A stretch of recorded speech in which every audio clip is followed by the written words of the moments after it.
Welcome to this session guys. My name is Shubham Suryavanshi और इस particular video में हम फंडामेंटल्स ऑफ प्रोग्रामिंग लैंग्वेज को शुरू करने वाले हैं, जो कि आपके सी प्रोग्रामिंग के बारे में है, जिसका नाम आप लोगों ने देखा होगा। इसे आप एफपीएल बुलाते हैं, फंडामेंटल्स ऑफ प्रोग्रामिंग लैंग्वेज।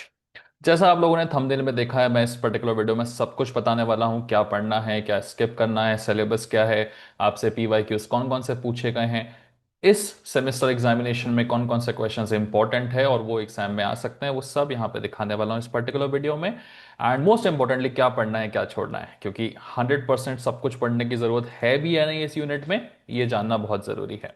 इसके बाद थोड़ा सा आगे चलने के बाद मैं आपको दिखाऊंगा कि कौन कौन से प्रीवियस ईयर्स में सवाल पूछे गए हैं। फिर मैं आपको ये भी बताऊंगा कि इनके सॉल्यूशंस और पीडीएफ आपको कहाँ से मिल सकते हैं। ऑल्सो सबसे ज्यादा दिक्कत जो स्टूडेंट्स को जा रही है वो लैंग्वेज के टर्म्स में जा रही है, कि जो आप लोग अभी ऑलरेडी पीडीएफ यूज कर रहे हो, शायद वो कॉपी पेस्ट वाली पीडीएफ्स हैं जो पता नहीं किसी फॉरेन ऑथर की या चैट जीपीटी से बना के लिखी गई है, जिसकी लैंग्वेज उतनी आसान नहीं है या फिर आपको समझ नहीं आ रही है। तो मैंने अपनी खुद की भाषा में पीडीएफ क्रिएट कर रखे हैं और इन सारे क्वेश्चंस के सॉल्यूशंस भी क्रिएट कर रखे हैं। वो मैं सब आपको इस पर्टिकुलर वीडियो में कहाँ मिलेंगे दिखा दूंगा। सिर्फ ये 4 क्वेश्चंस नहीं है। बेसिकली हमने आपके सिलेबस को 2 पार्ट्स में डिवाइड कर रखा है। पहला पार्ट जो सिर्फ एल्गोरिथम्स और फ्लो चार्ट पे फोकस करता है, इससे टोटल एग्जामिनेशन में 4 पीवाईक्यूज पूछे जा चुके हैं and there is a high possibility कि उन्हीं क्वेश्चन में से अब वापस से पूछ लेगा वो। बट एक दो क्वेश्चन और इंपॉर्टेंट है जो मेरे हिसाब से नए क्वेश्चंस पूछे जा सकते हैं, तो वो भी मैं आपको दिखा दूंगा। जो सेकंड पार्ट है वो ओवरव्यू ऑफ सी प्रोग्रामिंग का है, जिसमें सब कुछ सी के बारे में है, और इस सेक्शन से टोटल 12 क्वेश्चंस अभी तक पूछे जा चुके हैं, सिर्फ और सिर्फ लास्ट के 2 पेपर्स में, है ना। मतलब वो क्वेश्चंस को रिपीट नहीं कर रहा है सेकंड वाले सेक्शन में। कितने कौन से वो 12 क्वेश्चंस पूछे गए हैं अगर आप देखना चाहें तो अभी तुरंत ही दिखा देता हूं मैं आपको। So these are the 12 questions. ये रहे शुरू के 4 क्वेश्चंस और फिर ये बाकी के 12, टोटल सॉरी 16 क्वेश्चंस हैं, 16 क्वेश्चंस हैं, ठीक है। इनके भी सॉल्यूशंस पीडीएफ वगैरह कहाँ मिलेंगे थोड़ा सा आपको बता देंगे। चलो यार छोड़ो, अभी तुरंत ही बता देता हूं मैं। ओके। सो आपको करना क्या है, इस वीडियो के डिस्क्रिप्शन में एप्लीकेशन का लिंक है, आप उसे क्लिक करके डाउनलोड कर सकते हैं। डाउनलोड करने के बाद में अगर आपको इनके सबके पीडीएफ सॉल्यूशंस वगैरह चाहिए तो मैंने किस तरीके से बनाया मैं वो भी दिखा दे रहा हूँ, ठीक है। फॉर एग्जाम्पल अगर आप इसकी बात करें, है ना, तो सॉल्यूशन आपके कैसे मिलेंगे। आपसे सवाल क्या पूछे गए हैं, एग्जाम्पल के लिए बताता हूँ। क्वेश्चन नंबर 1, 2, 3 और 4, अपनी भाषा में अगर आपको इन चारों सवालों के जवाब देने हैं तो पहला सवाल ये है, ये रहा इसका सॉल्यूशन। फिर दूसरा सवाल आपसे क्या पूछा गया था, फ्लो चार्ट के बारे में, उसके सिंबल्स के बारे में, ये रहा उसका सॉल्यूशन।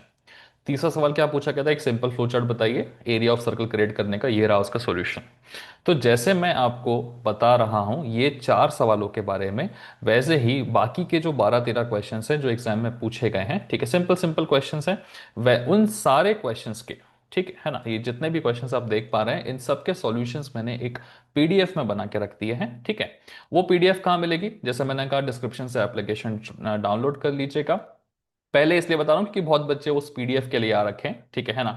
और एक एफपीएल नोट्स करके यहाँ पे आपको मिल जाएगा, है ना। 45 रुपीज अभी दिखा रहा है, एग्जाम टाइम में थोड़ा सा बढ़ जाता है, 50-60 रुपीज भी हो जाता है, ठीक है। तो डिपेंड्स, है ना। अभी खरीद लोगे तो गेट इट फॉर 45 ओनली, है ना। कभी कभी ये कम भी रहता है, 30 में भी बेचते हैं, बट अभी डिपेंड्स यार, फ्री तो नहीं डाल सकते थे। सो यस ऑब्वियसली क्या मिल जाएगा कंटेंट वो दिखा दे रहा हूँ इसके अंदर। बहुत सारे लोग बिकॉज उसी के लिए आए हुए हैं, तो पहले वो खत्म कर देते हैं फिर पढ़ाई वाला काम आगे शुरू करेंगे, ठीक है। तो जब आप ऑब्वियसली आपके फोन में इंटरफेस अलग रहेगा, आप जब उसको ओपन करोगे तो नोट्स एंड पीडीएफ दिखेंगी पहले आपको। नोट्स एंड पीडीएफ में हर एक यूनिट के पीडीएफ जो है मैंने बना के डाल दिए हैं 1 से लेके 5 तक। डिफरेंट कैसे है दूसरों की पीडीएफ से, इसमें जो मैंने लैंग्वेज यूज की है, जो भाषा जिसमें आपको दिक्कत आ रही थी, वो भाषा मैंने बहुत आसान रखी हुई है। तो इसलिए आपको ये पीडीएफ ज्यादा आसानी से अच्छे से समझ में आएंगे। क्लिक करोगे इस तरीके से वन शॉट पूरा पीडीएफ ओपन होगा, उस पीडीएफ में हर एक चीज आपको मिल जाएगी along with the questions solutions, ठीक है। हर एक चीज एकदम सिंपल सिंपल भाषा में यहाँ पे समझाई गई है टिल दी एंड, ठीक है ना। जैसे आप अब इसको देख रहे हैं, है ना, वैसे ही मैं आपको बता देता हूं कि एक और चीज यहाँ पे अवेलेबल है, क्या है वो, आईएमपी क्वेश्चंस। और ये सिर्फ क्वेश्चंस नहीं है, इसमें इसके सॉल्यूशंस भी अवेलेबल है, ठीक है ना। तो बच्चों को क्या लगता है कि खाली क्वेश्चन क्वेश्चन दे दिया होगा सर ने, क्वेश्चन नहीं है भाई, सॉल्यूशंस भी है, मैं वहाँ एडिट भी कर दूंगा। आईएमपी पीवाई के उसके सॉल्यूशंस तुम्हें मिल जाएंगे। जो मैं अभी पीडीएफ दिखा रहा था ये वही पीडीएफ है। एग्जाम्पल के लिए क्या, ये शुरू के 4 सवाल दिए ना एग्जाम में पूछे गए, इन चारों सवालों के पहले वाले सवाल का ये आंसर रखना है, सिंपल क्रिस्प एंड क्लियर। दूसरे वाले सवाल का ये आंसर रहेगा, सिंपल क्रिस्प एंड क्लियर। तीसरे वाले सवाल का ये आंसर आएगा, सिंपल क्रिस्प एंड क्लियर। ठीक है, तो जो लोग स्पेसिफिकली इसलिए आए थे कि सर पहले बता दो कि पीडीएफ कहाँ मिलेगी, तो पॉइंट टू पॉइंट भाई यहाँ मिल जाएगी। एप्लीकेशन डाउनलोड कर लो, डिस्क्रिप्शन में लिंक है एप्लीकेशन का। एंड्रॉयड आईओएस हर जगह अवेलेबल है। वहां से तुम आईएमपी क्वेश्चंस के सॉल्यूशंस भी, ये यूनिट वाइज बना रहा हूं मैं, यूनिट 1 के अलग है, 2 के अलग है, 3 के अलग है। तो तुम अगर सिर्फ टाइम कम बच रहा है, रिवीजन करना है, तो डायरेक्टली तुम इनसे शुरुआत कर सकते हो। अगर तुम्हारे पास थोड़ा टाइम है तो तुम नोट्स वोट्स देख के शुरुआत कर सकते हो। ठीक है ना? क्या है कोर्स का नाम? एफपीएल के नाम से रखा हुआ है मैंने। ठीक है, 2024 पैटर्न आईएमपी क्वेश्चंस पीवाईक्यूज पूरा मिल जाएगा तुमको यहाँ पे। ठीक है, इन केस पैटर्न चेंज होता तो 2025 26 जब भी पैटर्न चेंज होगा तो उसके हिसाब से तुम यहाँ पे व्यू कर सकते हो, वो नया पैटर्न मिल जाएगा। ठीक है, अब जरा आ जाते हैं हमारे लेक्चर पे। ठीक है, और लेक्चर में जरा मैं तुम्हें बता देता हूं सबसे पहले कि भाई क्या पढ़ना है, क्या स्किप करना है। ठीक है, देखो पढ़ने स्किप करने का थोड़ा सा ना मामला टेढ़ा है यहाँ पे। क्यों टेढ़ा है दिखाता हूं। अब देखो ये फर्स्ट वाले पार्ट में तो कुछ स्किप करने का है नहीं, बिकॉज एल्गोरिथम से भी सवाल पूछता है, फ्लो चार्ट से भी सवाल पूछता है। तो ये एल्गोरिथम फ्लो चार्ट बहुत ईजी चीज है, ये हम पढ़ लेंगे। लेकिन मैं इस ओवरव्यू ऑफ सी की बात करूं तो तुम्हारे पूरे सिलेबस में ये सारी चीजें पढ़ने की है। तुम इसे ऐसा पैराग्राफ देखोगे ना तो तुम्हें लगेगा कि यार ये बहुत कुछ टेढ़ा सा है, तो मैंने इसको थोड़ा आसान तरीके से दिखा दिया है ना, कि ओवरव्यू ऑफ सी लैंग्वेज में तुम्हें बेसिकली ये चारों चीज पढ़ने की है। अब हो सकता है कि कोई होशियार आदमी तुम्हें आके ज्ञान दे दे। कैसा ज्ञान दे दे? कि इसको छोड़ देना और इसको भी छोड़ देना, क्योंकि बहुत जगह मैंने देखा कि इस टाइप का फालतू ज्ञान कोई दे रहा है, और बाकी सब करके चले जाना। देखो अगर तुम इस तरीके से पढ़ोगे तो प्रॉब्लम क्या है? जब तुम यूनिट नंबर 3 पे पहुंचोगे तो यूनिट नंबर 3 में सब कुछ डेटा टाइप्स और स्टोरेज क्लास के बारे में है। ठीक है, यूनिट नंबर 3 में अगर यहां से थोड़ी बेसिक चीजें मिस हो रही हैं तो वो सिंबॉलिक कांस्टेंट वहां पे आ जाएंगे। ठीक है, यूनिट नंबर 4 में जाओगे तो बिना डेटा को पढ़े, बिना स्टोरेज क्लास को पढ़े यूनिट नंबर 4 हो ही नहीं सकता तुमसे। ठीक है, बिना ऑपरेटर्स को पढ़े, बिना स्पेशल सिंबल्स को पढ़े, बिना स्ट्रिंग्स को जाने यूनिट नंबर 2 नहीं हो सकता तुम्हारा। ठीक है, तो प्रॉब्लम यह है कि यूनिट नंबर 1 से अगर तुम कुछ भी छोड़ने की कोशिश करोगे तो बाकी यूनिट में जाके वो पढ़ना ही पड़ेगा। समझ में आया? इसीलिए हमको यूनिट नंबर 1 से कुछ भी नहीं छोड़ना है, हमें इसको फुल कंप्लीट करना है। बिकॉज उसका रीजन ये है कि ये सबसे ज्यादा इजी है और इसमें सब कुछ ऊपर ऊपर से ही लिखना पड़ता है। तुम गलत जगह से नोट्स देख रहे हो इसलिए तुम्हें लग रहा है कि वो टफ है, बट असल में ये सबसे ज्यादा इजी यूनिट है। और मैं इसके पूरे वीडियोस भी बना रहा हूँ, lecture 1, lecture 2, lecture 3, step by step. अगर तुम यूनिट 1 के मैं 6 to 7 लेक्चर्स डालने वाला हूँ, बैक टू बैक आ जाएंगे, शायद 6 to 7 भी लगेंगे, 5 लेक्चर्स में भी खत्म हो सकता है। तो अगर तुम ये 5 लेक्चर भी देख लोगे ना तो उसके बाद तुम्हें यूनिट 5, 6, 4, 3, 4, 5 में कोई भी दिक्कत नहीं जाएगी। ठीक है ना? तो करना यह है तुम्हें कि मेरे साथ साथ यूनिट नंबर 1 पूरा खत्म कर लो। मैं 4 से 5 लेक्चर बना रहा हूं, ये फर्स्ट लेक्चर है, सेकंड लेक्चर में कैरेक्टर्स, थर्ड लेक्चर में टोकन्स वगैरह सब कुछ मैं सिखाऊंगा। एक बार यूनिट नंबर 1 देख लोगे तो फिर हम यूनिट नंबर 2 के वन शॉट बनाएंगे, यूनिट नंबर 3 के वन शॉट बनाएंगे, यूनिट नंबर 4 के वन शॉट बनाएंगे। और बाकी के यूनिट्स जो है वो वन शॉट से ही हो जाएंगे, 5 के भी बना देंगे। क्यों? क्योंकि यूनिट नंबर 1 से तुम्हारा क्या होगा, बेस बन जाएगा, और ये बेस होने की वजह से बाकी सारे यूनिट्स वन शॉट से ही हो जाएंगे तुम्हारे। बट अगर तुम ये करोगे कि यार मुझे नहीं देखना यूनिट नंबर 1, डायरेक्टली 2 के वन शॉट में जाओगे, 3 के वन शॉट में जाओगे, फिर तुम्हें रटने वाला फील आएगा और रटी हुई चीज दिमाग में रहेगी नहीं। ठीक है, तो बस 1 पूरा अच्छे से देख लो, 2, 3, 4, 5 खुद समझ में आने लगेंगे तुमको। ठीक है, ये रही मुद्दे की बात, है ना? तो इसमें से कुछ भी स्किप नहीं करना है। कोई भी होशियार आदमी तुमको बोले कि ये स्किप कर दो, वो स्किप कर दो, नहीं करना है। और एक प्रूफ दिखा देता हूं। ये ब्लू कलर से इसलिए लिखा है मैंने क्योंकि बहुत जगह मैंने देखा कि लोग बोल रहे हैं कि इसको स्किप कर दो, बाकी में से तुम्हारा आ जाएगा, आधा लिख देना, आधा छोड़ देना। नहीं दोस्त, डेटा टाइप्स और स्टोरेज क्लास से और सिंबॉलिक कांस्टेंट से बहुत बार क्वेश्चंस पूछे गए हैं। तुम्हें दिखा ही देता हूं मैं इनफैक्ट। ठीक है, देखो जरा, आ जाओ आ जाओ। इधर से ही शुरू हो जाते हैं क्वेश्चंस। तो data types in C, list of the data types, different types of storage classes. ठीक है, तो ये 4 क्वेश्चन तो तुम्हें ये देखो, सिंबॉलिक कांस्टेंट, तो जिसे तुम्हें ये होशियार लोग, थोड़े से एक्स्ट्रा ज्ञानी वाले लोग छोड़ने के लिए कह रहे हैं, तो ये तुम्हारे पीवाई क्यूज में तुम्हें 1, 2, 3, 4, 5 सवाल तो उसी से ही पूछे गए हैं पीवाई क्यूज में। तो तुम इसे तो छोड़ ही नहीं सकते। हालांकि यूनिट 2, 3, 4 में भी ये चीजें पूछी जा रही है, बट 1 में भी ये 5 सवाल पूछ लिए उसने। फिर बात आती है कि हाँ तो सर फिर हम ये वाला छोड़ देते हैं ना, टोकन्स छोड़ देते हैं, वेरिएबल्स छोड़ देते हैं, तो कैरेक्टर छोड़ देते हैं सर हम, कैरेक्टर, टोकन, वेरिएबल। अब आप कह रहे हो कि ये वाले सेक्शन से तो 4 से 5 सवाल पूछे गए हैं, तो हम अगर इसको कर रहे हैं तो हम बाकी का छोड़ देते हैं। नहीं दोस्त, बाकी के जो 7 सवाल पूछे गए हैं ना वो इसी सेक्शन में से पूछे गए हैं, ठीक है। तो यूनिवर्सिटी ना मजे ले रही है। क्या कर रही है वो? मजे ले रही है। कैसे मजे ले रही है? यूनिट नंबर 1 में इधर से भी वो पूछ रही है और इधर से भी पूछ रही है, और लगभग बराबर है। इधर से 7 सवाल पूछे हैं तो इधर से 5 सवाल पूछे हैं, ठीक है। तो कौन सा आएगा कौन सा नहीं आएगा उसमें नहीं कर सकते तुम। ओके। और दूसरा ये कि तुम्हें सब कुछ पढ़ना जरूरी है, क्योंकि जैसा मैंने थोड़ी देर पहले तुम्हें बताया कि अगर तुम ऑपरेटर्स, स्पेशल सिंबल, स्ट्रिंग्स अगर ये सब छोड़ दोगे तो तुम्हें यूनिट नंबर 2 में प्रॉब्लम्स आ जाएंगी, ठीक है। तुम अगर इनको और इनको छोड़ दोगे तो तुम्हें यूनिट नंबर 3 में प्रॉब्लम्स आएंगी, यूनिट नंबर 4 में प्रॉब्लम्स आएंगी, तुम्हें समझ में नहीं आएगा वहां क्या चल रहा है। तो छोड़ने छाड़ने वाला काम यूनिट नंबर 1 में नहीं करना है, समझे। स्टेप बाय स्टेप पूरा सिखाता हूं, शुरू करते हैं, ठीक है। हाँ, इस वीडियो में सिर्फ क्या पढ़ना है क्या छोड़ना है उतना नहीं कर रहा हूं मैं तुम्हें पढ़ाना शुरू भी कर रहा हूं। So this is officially the lecture 1 guys, ठीक है। ओके। सो लेक्चर 1 है हमारा। आज के लेक्चर में कहाँ फोकस रहेगा हमारा?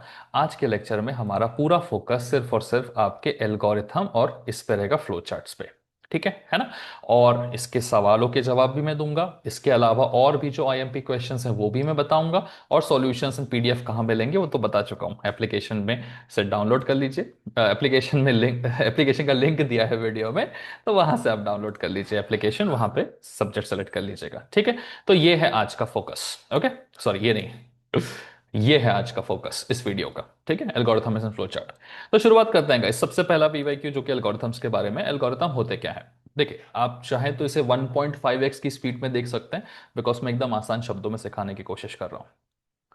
तो एल्गोरिथम क्या है? जो भी प्रॉब्लम आपको दी गई है उस प्रॉब्लम का स्टेप बाय स्टेप प्रोसेस बनाना है सॉल्व करने के लिए, ठीक है। क्या लिखा है? जो भी प्रॉब्लम आपको दी गई है उसके आंसर तक पहुंचने का स्टेप बाय स्टेप प्रोसेस। मुझे उठ के अगर दूध लेने के लिए जाना है तो मैं उठूंगा, step 1।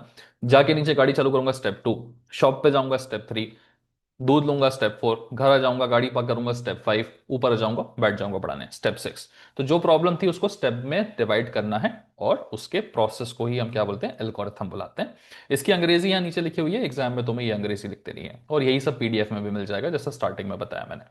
So it is a step by step procedure to solve a problem और अचीव अ स्पेसिफिक गोल, ठीक है। यही एग्जैक्ट लिख देना, ओके।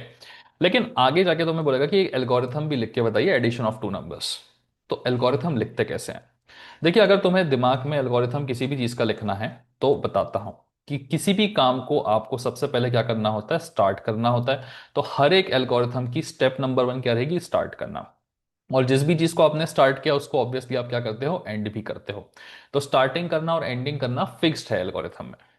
फिर कंप्यूटर नहीं जानता है कि आप दूध लेने जा रहे हो, कि आप दो नंबर्स का एडिशन कर रहे हो, दो नंबर्स को मल्टीप्लाई कर रहे हो, वो कौन से नंबर्स होने चाहिए। तो ऑब्वियसली आपको हर बार कंप्यूटर को इनपुट देना पड़ेगा।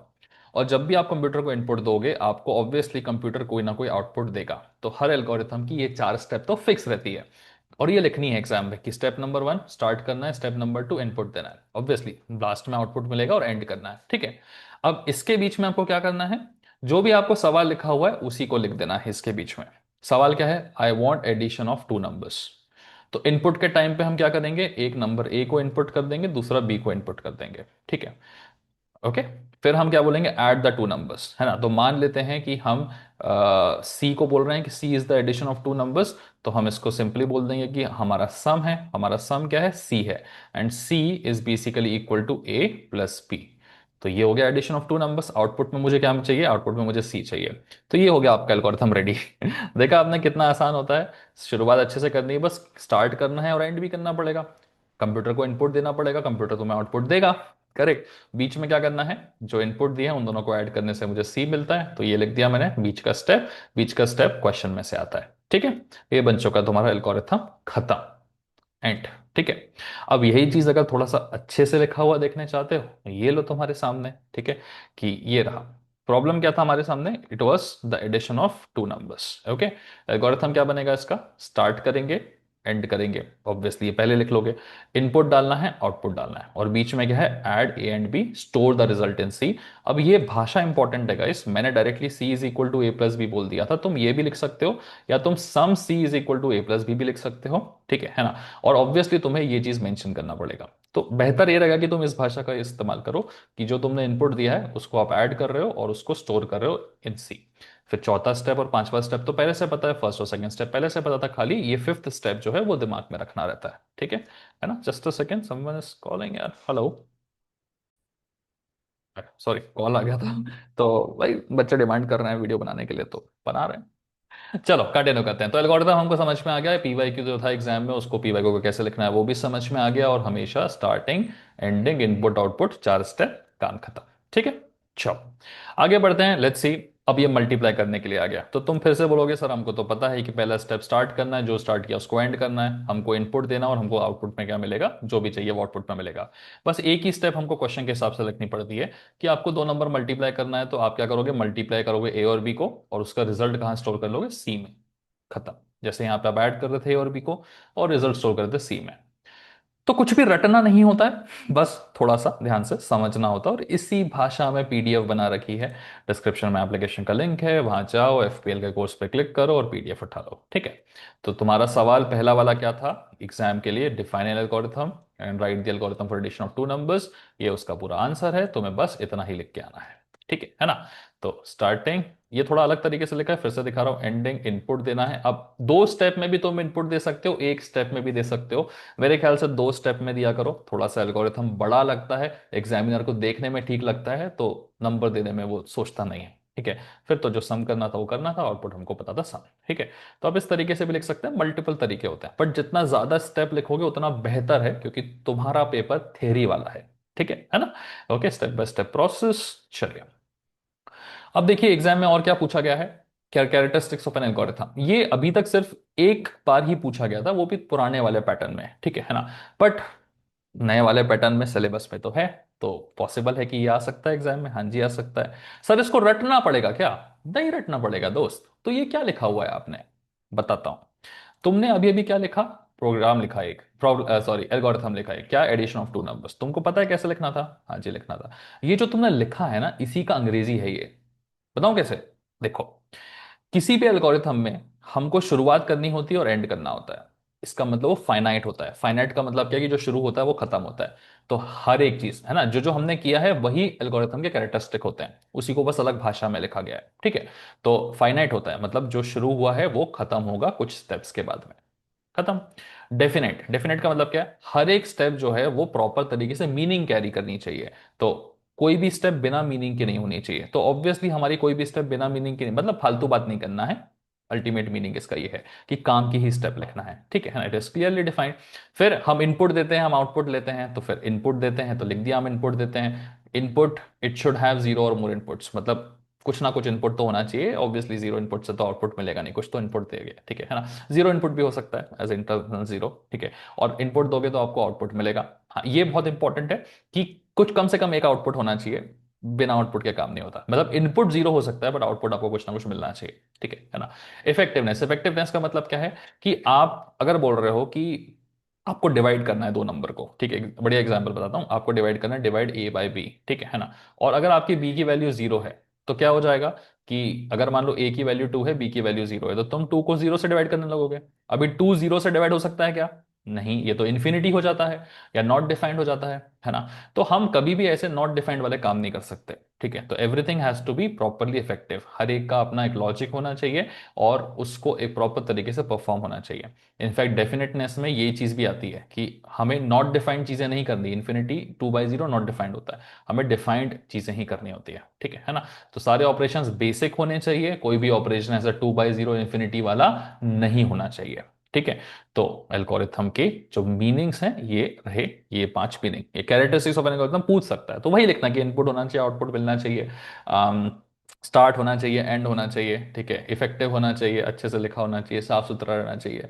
वही चीजें हैं यार मीनिंग में। ठीक है। चलो आगे बढ़ते हैं, नेक्स्ट चीज components of an algorithm. Again sir कुछ नया रटना है क्या इसमें? नहीं रटना है। एल्गोरिथम मतलब क्या, एल्गोरिथम का मतलब क्या कि आप उसको स्टार्ट करोगे, आप उसको एंड करोगे, आप उसमें इनपुट दोगे, आपको बदले में आउटपुट मिलेगा, और बीच में क्या होगी, प्रोग्रामिंग होगी। जैसे एडिशन करना है तो एडिशन होगा, मल्टीप्लिकेशन करना है तो मल्टीप्लिकेशन होगा। तो हमारे पास एल्गोरिथम में इनपुट होता है, बदले में आउटपुट मिलता है, और क्या करना होता है, बीच में ऑपरेशन करना पड़ता है। इस एडिशन सब्ट्रैक्शन को हम क्या बोलते हैं, ऑपरेशन बोलते हैं। तो कैरेक्टरिस्टिक्स सॉरी कंपोनेंट, कंपोनेंट क्या क्या होगा, 3 कंपोनेंट है, इनपुट देना पड़ेगा, आउटपुट मिलेगा, और बीच में प्रोसेसिंग, प्रोसेसिंग मतलब ऑपरेशन। रटना है क्या? क्या रटना है सर इसमें? यही तो देखा था, यही तो लिखना है, बस खत्म बात। आगे क्या, टाइप्स ऑफ एल्गोरिथम। ये बहुत ही ज्यादा इंपॉर्टेंट है guys, there is a high possibility कि ये एग्जाम में तुमसे पूछ सकता है। अभी तक पूछा नहीं है बट पॉसिबिलिटी है। अब बहुत सारे बच्चे क्या बोलते हैं, रट लूंगा मैं, रट लूंगा। मत रट भाई, मेरी बात सुन, बताता हूँ। Types of algorithm. Types of algorithm, पहला एल्गोरिथम का नाम होता है ताला चाबी एल्गोरिथम। दूसरे एल्गोरिथम का नाम होता है पिज्जा वाला एल्गोरिथम। अब तुम ये ताला चाबी और पिज्जा ऐसे लिखोगे ना तो वो एग्जामिनर तुमको नंबर नहीं देगा। तो मैं तुम्हें याद करने का तरीका बताता हूँ। ताला चाबी का मतलब क्या है, तुम ताला लेते हो और मान लो उस ताले की तुम्हारे पास एक चाबी का गुच्छा है, ठीक है ना, this is group of keys, ठीक है। तो टोटल लेट से उसमें 10 चाबियां हैं, ठीक है, 10 चाबियां हैं और ताला है। तुम्हें नहीं पता कौन सी चाबी है ताले की, तो तुम कैसे फिगर आउट करोगे? एक तो रहता है कि तुम पढ़ पढ़ के देखोगे भाई कौन सी कंपनी का ताला है, तो वैसा एक तरीका होता है ना। दूसरा तरीका क्या होता है, चाबी उठाया ताले में लगाया, खुल गई तो ठीक है, नहीं खुला तो फिर दूसरी चाबी ली ताले में लगाया, फिर तीसरी चाबी लिया। तो हम क्या कर रहे हैं, ट्राई कर रहे हैं एक के बाद एक, ठीक है। तो ये जो प्रोसेस होता है उसे कंप्यूटर की भाषा में ब्रूट फोर्स बोलते हैं। कि आप एक के बाद एक ट्राई करते जाएंगे, तब तक ट्राई करते जाएंगे जब तक आपको ताला खुल नहीं जाता, ठीक है। फिर दूसरा वाला, पिज्जा वाला। पिज्जा कैसे खाते हो तुम? तुम्हारे पास पिज्जा आता है, तुम उठा के ऐसे थोड़ा ना खा लेते हो। पिज्जा को पहले छोटे छोटे पार्ट्स में काटते हो, ठीक है ना। ब्रिटिशर्स क्या करते थे, ब्रिटिशर्स डिवाइड एंड रूल करते थे, है ना। तो ये दूसरा वाला एल्गोरिथम यहीं से आता है, डिवाइड करना और फिर उसको कॉन्कर करना। So this is the second type of algorithm, ठीक है। अभी इन्हीं दोनों की अंग्रेजी मैं तुम्हें यहां पे लिख के दिखा देता हूं, ठीक है ना। कि पहला वाला क्या होता है, ब्रूट फोर्स, मतलब करते जाओ करते जाओ करते जाओ जब तक हो नहीं जाता। दूसरा वाला क्या है, बहुत बड़ी प्रॉब्लम है तो कब तक करते रहोगे, राइट। तो छोटे छोटे पार्ट्स में उसको डिवाइड करो, बड़ा सा इंडिया कॉन्कर करना है, छोटे छोटे पार्ट्स में उसको लोग काटते थे और फिर डिवाइड एंड रूल करते थे। That's the second algorithm. इसी की अंग्रेजी लिख रखी है, एक बार पढ़ लेना, इससे सिंपल भाषा नहीं हो सकती, ठीक है। और ये तुम लिख सकते हो। तो सर दो ही टाइप के एल्गोरिथम है क्या? नहीं, और भी है। पहला हो गया ताला चाबी वाला, दूसरा हो गया पिज्जा वाला। और इसी में एग्जाम्पल के लिए तुम ये भी लिख के आ सकते हो जब तुम लिख रहे हो ना types of algorithm. So example lock and key, example pizza into different different parts. Examples लिखना, फोटो भी बना देना, खुश हो जाएगा एग्जामिनर एकदम, बोलेगा कोई तो तगड़ा बंदा आया है, ठीक है। तो दो एल्गोरिथम समझ में आ गए, और भी बता दीजिए सर। अगला वाला एल्गोरिथम, एक एल्गोरिथम होता है पैसों वाला, ठीक है। पैसा किसको चाहिए रहता है? पैसा सबको चाहिए रहता है, लेकिन नेताओं को बहुत ज्यादा पैसा चाहिए रहता है, लालची होते हैं ना, ठीक है ना। तो अगले वाले एल्गोरिथम का नाम क्या है, लालची एल्गोरिथम, ठीक है। तो लालची एल्गोरिथम मतलब क्या, कि भाई अगर 500 और 1000 दो नोट पड़े हुए हैं जमीन पे, तो तुम कौन सा नोट उठाओगे, 500 वाला कि 1000 वाला? अभी कोई शाना बच्चा आके बोलेगा सर मैं तो दोनों उठा लूंगा। हाँ, रियल लाइफ में वही करना चाहिए, ठीक है ना।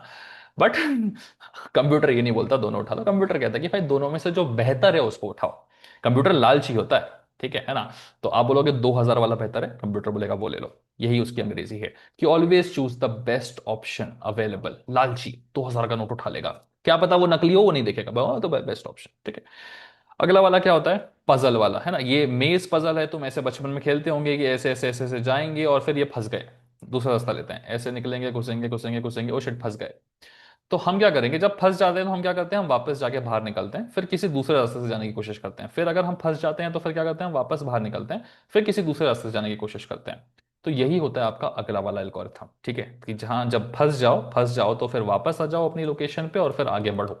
इसको बुलाते हैं बैक ट्रैकिंग, है ना। कि आगे बढ़ गए, फंस गए, चलो बैक ट्रैक करके बाहर निकल जाओ, दूसरे वाले रास्ते पे जाओ। अरे फिर फंस गए, चलो बैक ट्रैक करके बाहर निकल जाओ, फिर दूसरे रास्ते पे जाओ। ऐसे में तब तक करना है जब तक हम फंसते, जब तक हम निकल नहीं जाते। तो exploring all the possibilities, trying one path, if it fails then we go for the another path.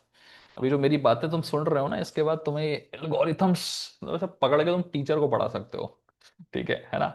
फिर ये लास्ट वाला एक और था, मैं मेरे हिसाब से इसको तुम्हें दिमाग में रखने की भी जरूरत नहीं, मैंने बता दिया। पढ़ना है तो उसकी अंग्रेजी पढ़ लेना, जिसको समझ में आ गया बहुत अच्छी बात, जिसको समझ में नहीं आया भाई छोड़ देना ये वाले एल्गोरिथम को, ठीक है। बट थोड़ा सा बता देता हूँ कि यार 10 रुपए अगर सिक्का है तो तुम 10 रुपए का सिक्का अपने पास रखोगे, या फिर तुम छोटे छोटे सिक्के भी रख सकते हो, ठीक है ना। अगर तुम छोटे छोटे सिक्के रखोगे तो तुम्हें बहुत सारे सिक्के रखने पड़ेंगे, इससे अच्छा तुम उन सारे सिक्कों को 10-10 रुपए के सिक्के में कन्वर्ट कर लो, ठीक है ना।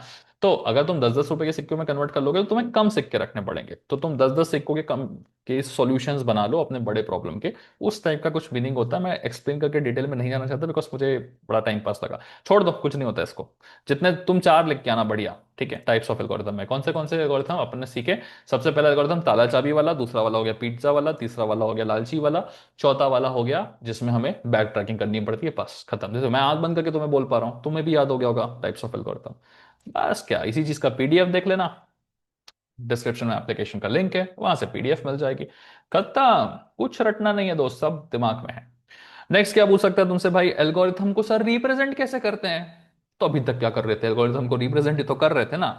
तो किस भाषा में रिप्रेजेंट करते हैं? अंग्रेजी में करते हैं भाई, नेचुरल लैंग्वेज है। उसकी नेचुरल लैंग्वेज है, हमारी तुम्हारी नेचुरल लैंग्वेज अलग है, राइट। बट कंप्यूटर को अंग्रेजी में संभालना पड़ता है, ठीक है ना। तो एल्गोरिथम को हम नेचुरल लैंग्वेज में रिप्रेजेंट करते हैं। किताब में आंसर भी अंग्रेजी में लिखना पड़ता है, ठीक है। कैसे लिखते हैं?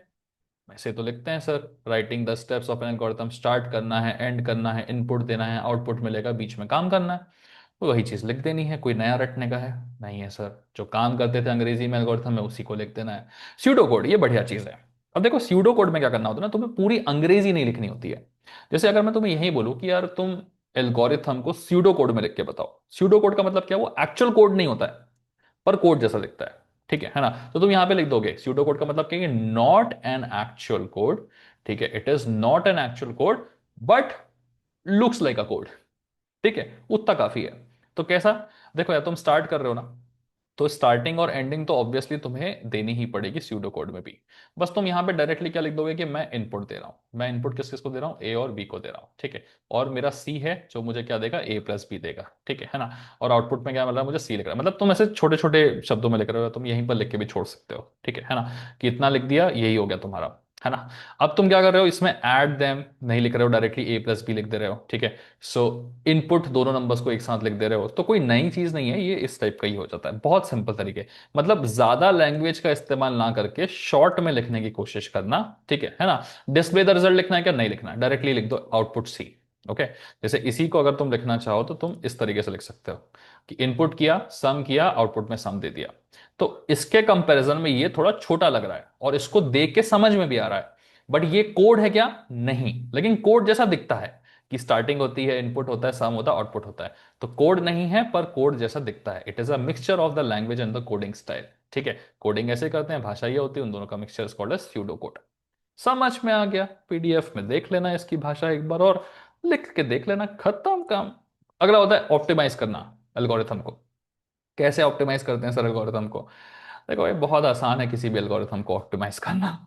ऑप्टिमाइज करने का मतलब होता है कि भाई 4 स्टेप की चीज को 2 स्टेप में कर देना। क्या होता है मतलब? ऑप्टिमाइज करने का मतलब होता है कि कोई चीज 4 स्टेप की लिखी हुई है तो उसको 2 स्टेप का कर देना। खत्म बात। करके दिखाएं? हाँ जी सर, एक बार करके दिखा दो। तो देखो चलो करके दिखाते हैं। तो जैसे मेरे पास एक एल्गोरिथम है, ये कौन सा एल्गोरिथम है? इट इज अ प्रॉब्लम जिसमें मुझे क्या करना है, add number A to the product of B and C, ठीक है। इसको थोड़ा आसान शब्दों में समझ लेते हैं पहले, कि मुझे ए को ऐड करना है, किस में ऐड करना है, बी और सी के प्रोडक्ट में ऐड करना है, ठीक है ना। Add number A to the product of B and सी।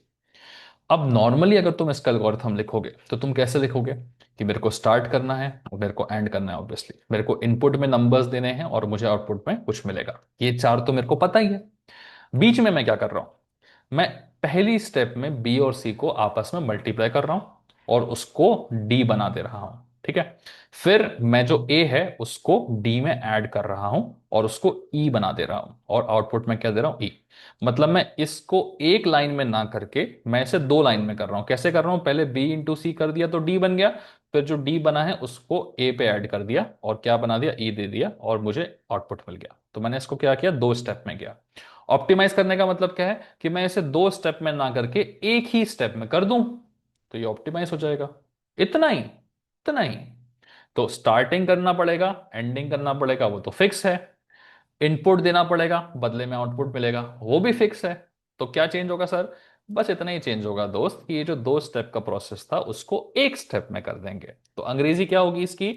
ये रही अंग्रेजी, कि add A to the product of B and C. जो 2 स्टेप में कर रहे थे उसको एक स्टेप में कर दिया, and the result is D. Output में क्या दे दिया, डी दे दिया। तो कोई बड़े एल्गोरिथम के जो 4-5 स्टेप्स हैं उसको छोटा करके 1-2 स्टेप में ला देना is called as optimizing an algorithm. Example के लिए तुम यही एग्जाम्पल दे देना, अगर एग्जाम में पूछता है तो 3 नंबर के क्वेश्चन का आएगा, 3 नंबर से ऊपर का नहीं आएगा। हम समझ गए ऑप्टिमाइजिंग एल्गोरिथम, खत्म। ठीक है। मेरे वीडियो को अगर तुम्हें लग रहा होगा थोड़ा सा फास्ट जा रहा है तो थोड़ा सा रिवाइंड करके इन चीजों को दोबारा से देखिएगा, ये दिमाग में बैठने लगेगा तुम्हारे, ठीक है। एग्जाम में जब याद करोगे ना मेरे वन शॉट वीडियो को, तो वैसा लिखते लिखते भी समझ में आना लगेगा। पीडीएफ जरूर उठा लेना है एप्लीकेशन से, बिकॉज रिवीजन के टाइम तुम वीडियो नहीं देख पाओगे, बट जब तुम उस पीडीएफ को ऐसे पलट को ना अपने फोन में, तो उस पीडीएफ में देखते देखते तुम्हें इस वीडियो की सारी बातें वहां पर रिलेट होती हुई दिखेगी। वो पीडीएफ रिवाइज अच्छे से हो जाएगी। तो थ्योरी सब्जेक्ट ऐसे ही क्लियर किए जाते हैं। आगे बढ़ते हैं। एक और एल्गोरिथम है यहाँ पे, write an algorithm for finding the maximum of three numbers A B and C. अब देखो, मैं तुम्हें बताता हूं कि किसी भी एल्गोरिथम जो एग्जाम में लिखने के लिए आ रहा है, उस एल्गोरिथम को पहले करते कैसे हैं। एल्गोरिथम लिखने से पहले तुमको खुद समझना पड़ेगा। क्या समझना पड़ेगा? कि हम तीन नंबर्स में से मैक्सिमम निकाल कैसे सकते हैं। वो समझोगे तभी एल्गोरिथम लिख पाओगे। समझे? तो पहले समझ लो। इमेजिन करो खुद, तुम्हारे पास तीन नंबर्स हैं, ए बी और सी। अब तुमको बताना है तीनों में से मैक्सिमम कैसे निकलेगा। ठीक है ना? तो सबसे पहले मैं अगर बोलूं कि ये वाला नंबर मेरा मैक्सिमम है, मैं मान लेता हूं कि ये वाला नंबर अगर मैक्सिमम है, अगर ये वाला नंबर मैक्सिमम है, ठीक है ना? तो बी और सी जो है, वो ऑब्वियसली इस नंबर से क्या होंगे? छोटे होंगे। करेक्ट है ना? अगर मैं मान लेता हूं कि ये मैक्सिमम है, तो बी और सी क्या होंगे? इस नंबर से छोटे होंगे। तो मुझे डायरेक्टली आउटपुट में क्या मिलना चाहिए? ये नंबर मिलना चाहिए। क्या? ए, क्योंकि ए क्या है? मैक्सिमम है। मान लो अगर ए मैक्सिमम है तो ठीक है। और अगर ए मैक्सिमम नहीं है, अगर ए मैक्सिमम नहीं है, तो बचे कौन? ये दोनों। तो इन दोनों में से कोई एक मैक्सिमम होगा। हाँ जी सर। तो या तो बी मैक्सिमम होगा या फिर सी मैक्सिमम होगा। थोड़ा सा हमने इसको समझा कि पहले हमने क्या बोला, तीन थे ना, तीन में से मैंने मान लिया इसको मैक्सिमम है। अगर ये मैक्सिमम है तो आउटपुट में क्या मिलेगा? ये मिल जाएगा। लेकिन अगर ये मैक्सिमम नहीं हुआ, तो या तो बी मैक्सिमम होगा या फिर सी मैक्सिमम होगा। ठीक है ना? इस तरीके से थोड़ा सा एक डिजाइनिंग किया मन ही मन में। यही क्वेश्चन सेम आ जाता है कई बार एग्जाम में। तो तुम थोड़ा सा देख लो। अब हम लिखेंगे क्या इसके हिसाब से, थोड़ा सा एल्गोरिथम थोड़ा बहुत शुरू करते हैं हम लिखना। तो एल्गोरिथम में सबसे पहले क्या लिखते हैं सर? आपने बताया था सबसे पहले एल्गोरिथम में स्टार्टिंग होनी चाहिए, एल्गोरिथम में एंडिंग होनी चाहिए, फिर एल्गोरिथम में क्या आना चाहिए? इनपुट आना चाहिए, और एल्गोरिथम में मुझे आउटपुट मिलना चाहिए। तो ये चार चीज तो हम सबसे पहले लिख देंगे सर। ठीक है ना? तो लिख देते हैं, आओ चलो लिख देते हैं। ठीक है। बट ये तुम ऐसे मत लिखना, ये इसको तुम ऐसे साइड में लिख दिया करना। ठीक है? ओके। कि यार मुझे स्टार्टिंग चाहिए, एंडिंग चाहिए, इनपुट चाहिए, आउटपुट चाहिए, और बीच में मेरा काम होगा। ठीक है। तो मैं क्या करता हूं, पहले स्टार्टिंग लिखता हूं। स्टार्टिंग के लिए मुझे क्या है? स्टार्ट करना है। एंडिंग मतलब मेरे को एंड करना है। इनपुट, तीन नंबर से तो मुझे ए बी और सी नंबर्स इनपुट करने पड़ेंगे। और आउटपुट में क्या मिलेगा? डिस्प्ले द मैक्सिमम नंबर, या output is the maximum number. ठीक है। तो दे दिया ना चार चीजें, दे दी सब चार चीजें। अब हमें फिगर आउट करना है, तो जो फिगर आउट करने वाली चीज है उसको अब हम यहां लिखेंगे। ठीक है। चलो, सबसे पहले हमने कैसे फिगर आउट किया? हमने पहले तीनों में से किसी भी एक को ले सकते हो तुम, ए बी सी में से किसी को भी ले सकते थे, मैंने ए को ले लिया। ठीक है। तो मैं पहली स्टेप में क्या बोल रहा हूं कि if A is maximum, output में क्या मिलना चाहिए? ए मिलना चाहिए, है ना? तो मेरी पहली स्टेप क्या होनी चाहिए? यही होनी चाहिए कि if A is maximum, print A. If A is maximum, print A. ठीक है। ओके। तो यही चीज लिख दें सर? चलो यही चीज लिख देते हैं। If A is maximum, print A. ये रहा। If A is greater than both B and C, maximum, या बोल सकते हैं is greater than both B and C, then A is the maximum. तो हम ए को प्रिंट कर देंगे। लेकिन अगर ये नहीं हुआ तो क्या होगा? अगर ये नहीं हुआ तो मुझे क्या करना पड़ेगा? अब मुझे बी और सी को कंपेयर करना पड़ेगा। क्यों? क्योंकि अगर ए मैक्सिमम है तो आउटपुट में क्या मिलेगा? ए मिल जाएगा। लेकिन अगर ए मैक्सिमम नहीं है, तो मुझे या तो बी मिलेगा या तो सी मैक्सिमम मिलेगा। तो मुझे अब इन दोनों को कंपेयर करना पड़ेगा कि कौन सा बड़ा है, बी बड़ा है कि सी बड़ा है। तो मैं पहले बोल देता हूं कि मान लो बी बड़ा है। तो अगर बी बड़ा है तो बी बिकम्स द मैक्सिमम। क्यों बी बिकम्स द मैक्सिमम? क्योंकि मुझे पता है कि ए मैक्सिमम है क्या? नहीं है। मतलब इन दोनों में से कोई एक मैक्सिमम है। तो इन दोनों में से जो बड़ा है वो मैक्सिमम हो जाएगा। अगर बी बड़ा निकल गया सी से, तो then B becomes the ultimate maximum. Correct. और अगर बी बड़ा नहीं है सी से, तो ऑब्वियसली बात है कौन बन जाएगा? सी मैक्सिमम बन जाएगा। तीनों में से कोई एक मैक्सिमम हो सकता था, ए मैक्सिमम अगर नहीं है, तो बी और सी को कंपेयर करेंगे। क्योंकि या तो ये बी होगा या तो सी मैक्सिमम होगा। अगर बी सी से बड़ा है तो बी मैक्सिमम हो जाएगा। अगर बी सी से छोटा है तो सी मैक्सिमम हो जाएगा। तो यही स्टेप लिखनी है। A is greater than both B and C, तो ए इज द मैक्सिमम। अगर नहीं है, एल्स, एल्स है ना? इफ ये होता है तो, अगर ये नहीं होता मतलब else, B is greater than C, then B is the maximum. अगर वो नहीं होता है, then C is the maximum. है ना। अगर बी ग्रेटर देन सी है तो then B is the maximum, अगर ये भी नहीं होता है तो फिर लास्ट में हम बोलेंगे सी इज द मैक्सिमम, है ना, क्योंकि बी लेस देन सी होगा अगर बी ग्रेटर देन नहीं है तो, तो ऐसे बनाया जाता है। लोग क्या करते हैं ना, लोग रटने की कोशिश करते हैं, स्टार्ट करूंगा input three numbers A B and C, नहीं, थोड़ा सा समझ लो ना इसके लॉजिक को, थोड़ा सा लॉजिक समझोगे आ जाएगा। जिसको नहीं समझा लॉजिक, थोड़ा सा वीडियो को रिवाइंड करो, इस वाले पार्ट को दोबारा से देखो, तुमको क्लियर हो जाएगा लॉजिक। थोड़ा इमेजिन करने की कोशिश करो, या इमेजिनेशन नहीं हो रहा है तो खुद से थोड़ा नंबर वंबर पुट करने की कोशिश करो, बट तुम थोड़ा सा रिवाइंड करके दोबारा देखो, भरोसा रखो, इंजीनियर्स हो जाएगा तुमसे। चलो, एल्गोरिथम हमारा खत्म हो चुका है गाइस पढ़ाई करके, अब हम आएंगे फ्लो चार्ट पे। फ्लो चार्ट पे तुमसे सबसे पहला पीवाईक्यू पूछा गया है कि explain the symbols used in a flow chart. And पहले तो बताइए भैया फ्लो चार्ट होता क्या है। भाई एल्गोरिथम समझ में आया ना, हाँ जी आ गया। एल्गोरिथम को हम क्या करते थे, अंग्रेजी में स्टेप बाय स्टेप लिखते थे ये एल्गोरिथम। इसी स्टेप बाय स्टेप को अगर मैं अलग अलग टाइप के डिजाइन बना बना के लिख दूंगा तो इसी डिजाइनिंग वाले सिस्टम को क्या बोलते हैं, फ्लो चार्ट बोलते हैं। मतलब सोचना मुझे एल्गोरिथम की तरह ही है, लेकिन मुझे शॉर्ट में लिखना है और ऐसे गोले गोले बना के लिखना है, तो सर कैसे भी गोले गोले बना सकते हैं क्या, भाई कैसे भी गोले नहीं बना सकते। हर एक गोले का अपना मीनिंग होता है, ऐसा वाला बनाओगे तो अलग मीनिंग रहेगा, ऐसा वाला बनाओगे तो अलग मीनिंग रहेगा, ऐसा बनाओगे तो अलग मीनिंग रहेगा, ठीक है। फिर एरो होते हैं अपने, तो हर एक का अपना अपना मीनिंग होता है। तो इस वाली चीज को हम ऐसे लिखेंगे, ये रिप्रेजेंटेशन रिप्रेजेंटेशन क्या कहलाता है, this is called as a graphical representation, है ना। This is basically called as a graphical representation. तो ग्राफिकल रिप्रेजेंटेशन में जब हम चीजों को लिखते हैं तो हम उसको क्या बुलाते हैं, एल्गोरिथम। ग्राफिकल रिप्रेजेंटेशन में हम अलग अलग सिंबल्स का इस्तेमाल करते हैं, शेप्स का इस्तेमाल करते हैं, हम किसका, एरो का इस्तेमाल करते हैं, यही हो गया, है ना। तो it is a representation of a process, और एल्गोरिथम एल्गोरिथम का ही रिप्रेजेंटेशन है, कैसे फॉर्म में, सिंबल्स के फॉर्म में, तो तुम्हें इसका मीनिंग समझ में आ गया। अब तुम्हें रटने की जरूरत नहीं है, एग्जाम में पूछेगा तो एग्जाम्पल लेके ये लिख भी देना, कि ऐसे ऐसे गोले बनाने पड़ते हैं। अब तुमसे ये भी पूछता है कि एक्सप्लेन करो किस गोले का क्या मीनिंग होता है, उसको एक्सप्लेन करो। तो मैं क्या करता हूँ ना, मैं तुम्हें एक सिंपल सा एल्गोरिथम लिख, सॉरी फ्लो चार्ट लिख के दिखाता हूँ, तो तुम्हें सारे गोलों का मीनिंग समझ में आ जाएगा, है ना। तो अब हम फ्लो चार्ट बनाएंगे एडिशन ऑफ टू नंबर्स का, है ना। अब हम फ्लो चार्ट बनाएंगे addition of two numbers A and B, इसका फ्लो चार्ट बना के दिखाता हूं तुम्हें। तो इसका फ्लो चार्ट कैसे बनेगा, सबसे पहले मैं करूंगा स्टार्ट, उसके बाद मैं दूंगा इनपुट, है ना। तो मैंने दिया इनपुट ए, फिर मैं वापस से दूंगा एक और इनपुट, है ना, ओके। फिर मैंने दिया दूसरा इनपुट बी, फिर उसके बाद मैं लिखूंगा यहाँ पे, मुझे दो नंबर्स को ऐड करना है तो मैं लिखूंगा C is equal to A plus B, है ना। फिर मुझे आउटपुट में क्या चाहिए, मुझे आउटपुट में सी चाहिए, और फिर मैं प्रोग्राम को क्या कर दूंगा, एंड कर दूंगा, है ना। तो ये देखते से तुम्हें समझ में आ रहा होगा कि जब मुझे स्टार्ट करना है और एंड करना है तो मुझे इस वाले फिगर का इस्तेमाल करना है। इसको ओवल शेप बुलाते हैं, नाम भूलिएगा मत, इसको ओवल बुलाते हैं, है ना। ओके, नेक्स्ट, जब भी मुझे इनपुट देना है आउटपुट लेना है तो मैं इसका इस्तेमाल करता हूं, है ना। तो ये, इसको चलो ऐसे लिखते हैं, अच्छे से लिखते हैं, ये मेरे को स्टार्ट करना है या एंड करना है तो उसके काम आता है। ये क्या आता है, मुझे इनपुट देना है आउटपुट देना है तो ये उसके काम आता है।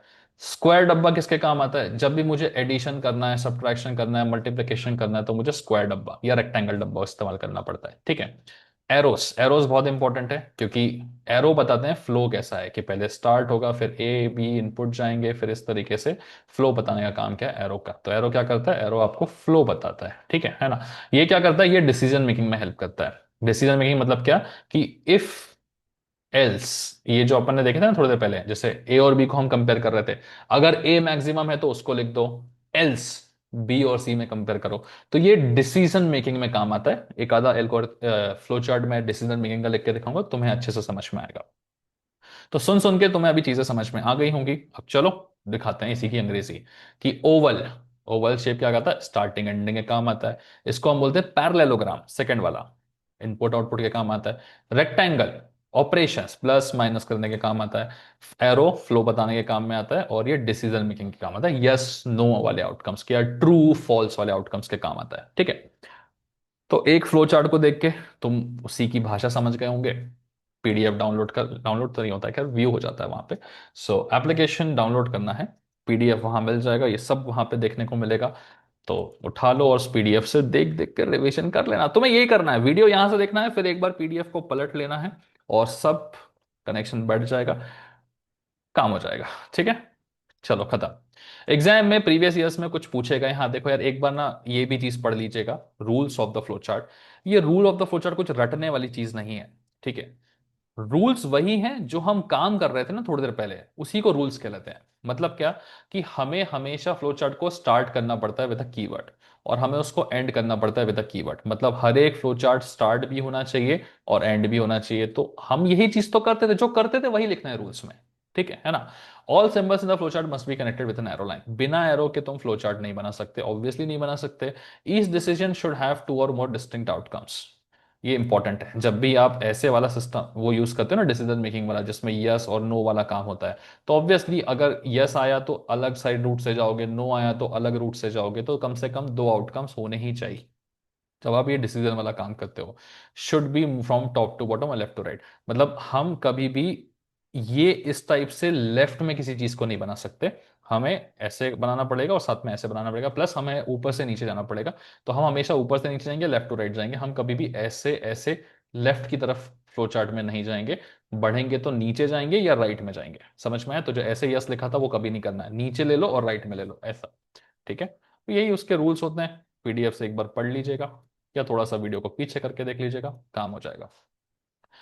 ड्रॉ फ्लो चार्ट, ठीक है। फ्लो चार्ट बताना है, which number is greater of the two numbers, PYQ है, करके दिखाएंगे। एक बार वीडियो पॉज करके मेरे हिसाब से खुद से तुम पेन चला के देख लो, मजा आ जाएगा तुमको समझने में, और फिर सॉल्यूशन देख लेना। मैं स्टेप बाय स्टेप बताता हूं कि मैं कैसे करूंगा। मुझे क्या बनाना है सर जी, फ्लो चार्ट। फ्लो चार्ट में क्या चाहिए रहता है, कंडीशंस याद करो पहले। स्टार्ट होना चाहिए, एंड होना चाहिए, बिल्कुल सर। इनपुट होना चाहिए और बदले में क्या मिलना चाहिए, आउटपुट होना चाहिए। आधा फ्लो चार्ट तो यही कंप्लीट हो गया। अब क्या करना है, I have to figure out greater of the two numbers, ठीक है ना। तो दो नंबर्स ले लेते हैं हम, ए ले लेंगे और बी ले लेंगे, ठीक है ना। तो या तो मुझे पॉसिबिलिटी ए ग्रेटर देन बी की मिलेगी, है ना। तो ए ग्रेटर देन बी अगर हुआ, यस, हाँ जी है ए ग्रेटर देन बी। या फिर ए ग्रेटर देन बी नहीं होगा तो हम उसको क्या बोलेंगे, no sir A is not greater than B. तो आधा फ्लो चार्ट तो पहले ही खत्म हो गया था, मुझे स्टार्ट करना है, मुझे एंड करना है, मुझे इनपुट देना है, मुझे आउटपुट मिलेगा। इनपुट में क्या देना है, मुझे दो नंबर्स देने थे, ए और बी दे दिया। तो या तो ए ग्रेटर देन बी होगा या ए लेस देन बी होगा। ए ग्रेटर देन बी हाँ जी होगा, या ए ग्रेटर देन बी नहीं जी नहीं होगा, ठीक है। ये बन गया हमारा सिस्टमेटिक साइड व्यू।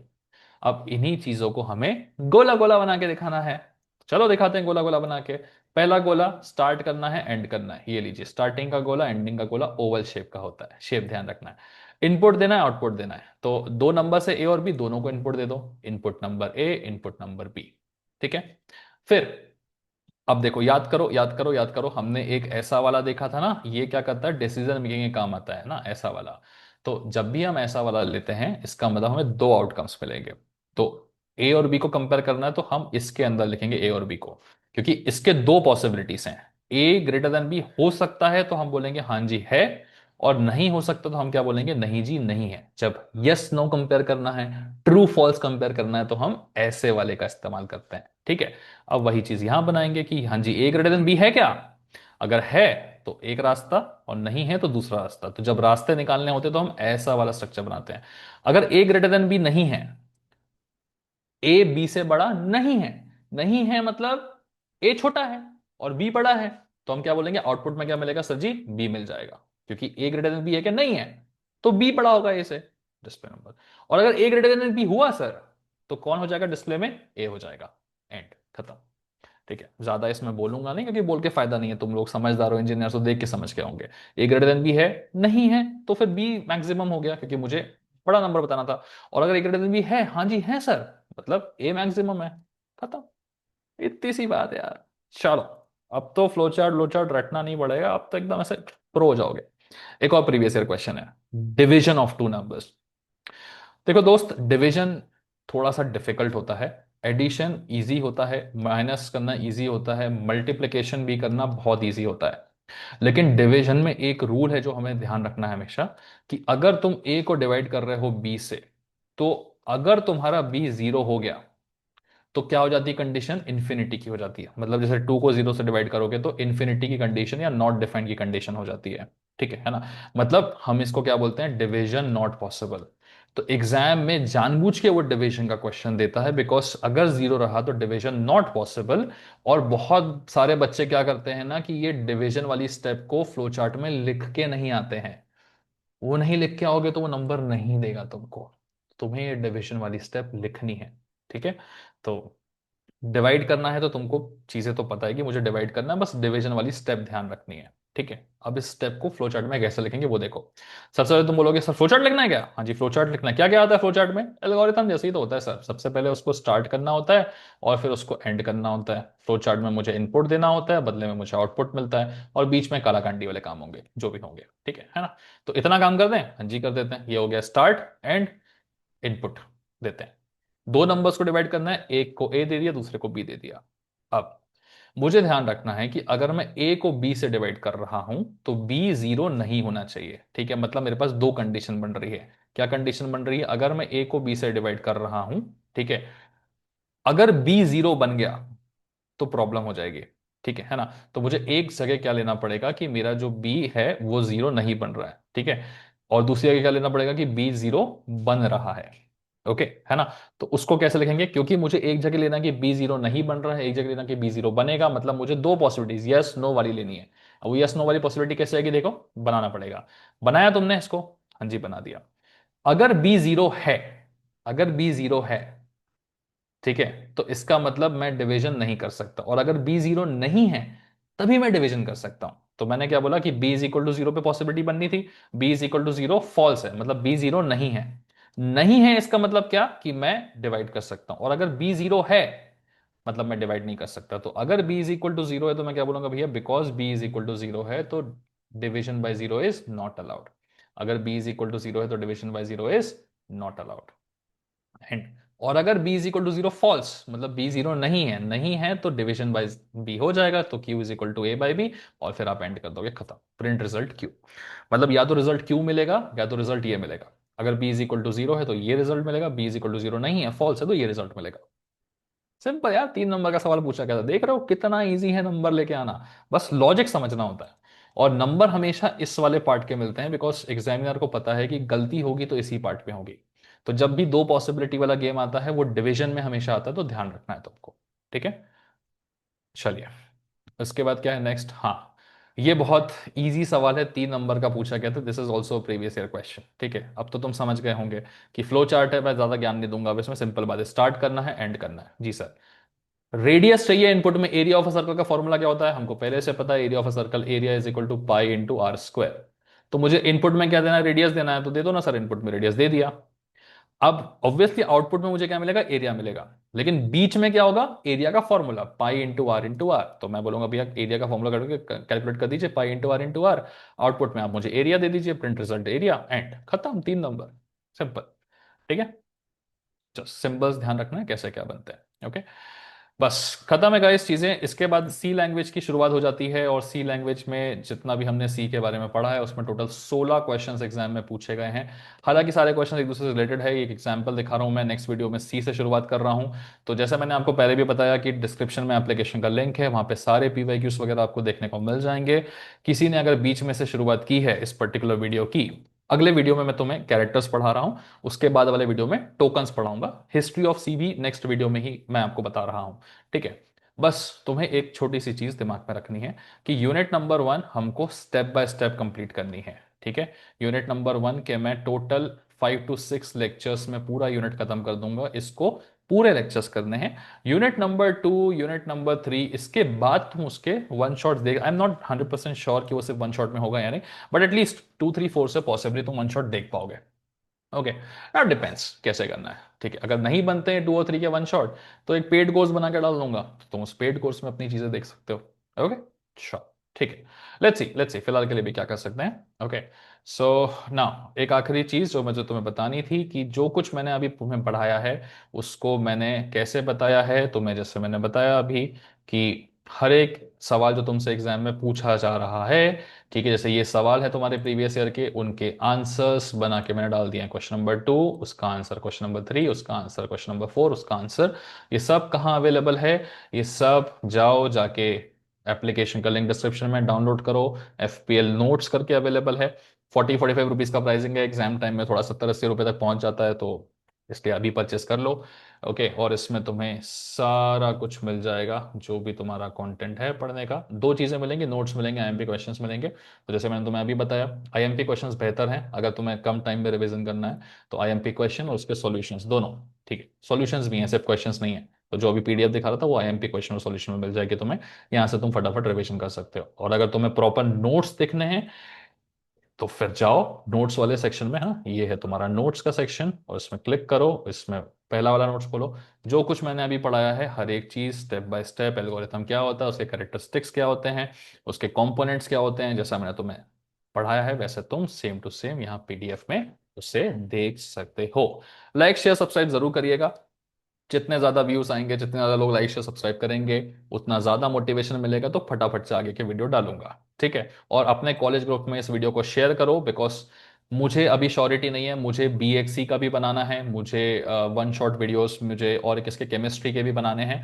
तो मुझे समझ में नहीं आ रहा है कि इसके लोग देखेंगे कि नहीं देखेंगे। तो अगर तुम लोग FPL के देख रहे हो तो मैं इसके ऑब्वियसली कंटिन्यू करूंगा आगे जाके। मैं BXC और केमिस्ट्री के भी बना रहा हूँ, बट अगर इस वीडियो में ज्यादा व्यूज नहीं आते, मुझे लगता है कि ठंडा चल रहा है, तो मैं समझ जाऊंगा कि इसकी रिक्वायरमेंट नहीं है। तो मैं कोशिश करूंगा कि मैं फिर इसके बनाऊं या नहीं बनाऊं। मैं उसमें फिर देखो, वन शॉट की रिक्वायरमेंट है या नहीं वो तुम पे डिपेंड करता है। मैं तुम्हें क्यों बोल रहा हूँ, इस बात को समझो।